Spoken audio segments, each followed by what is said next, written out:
It is a good gesture. Yeah. Kasi one way or another, there are these people na may kinabang. What is important right now is those people who are kaya mag-benefit lang. Kasi right now, it is the benefit of the people that we have to think about it. Kung ano man yung pwede nating maitutulong sa ating kapwa, politika man o hindi politika, kailangan gawin natin. Yun ang ibig ko sabihin na pagkakaisa.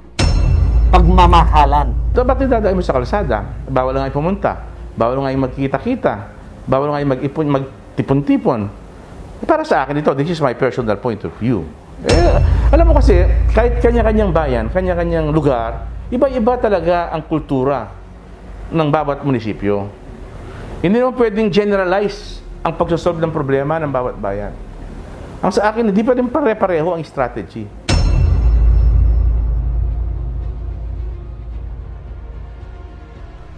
Kasi nga, that is part and parcel of being a human being.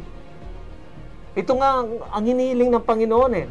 Kaya nga ginawa ito, dito natin makikita ang pagkakaisa na sumunod tayo sa kagustuhan ng Panginoon. Di ba? Sinabi ng Panginoon, nung bang ako, nagugutom, pinakain mo ko?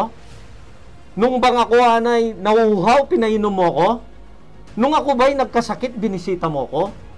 Nung ako, nabilanggo, pumasyal ka ba sa akin? Panginoon, hindi ka naman po nagkasakit. Panginoon, hindi ka naman po nagutom. Panginoon, hindi ka naman po nauuhaw. Hindi.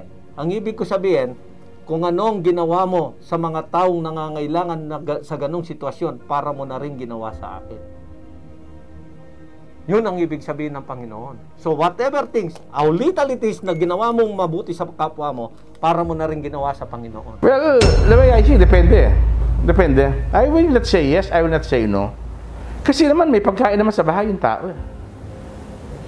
If you do a community pantry, pupunta yung tao dyan. Bibigyan mo siya ng pagkain, luto na.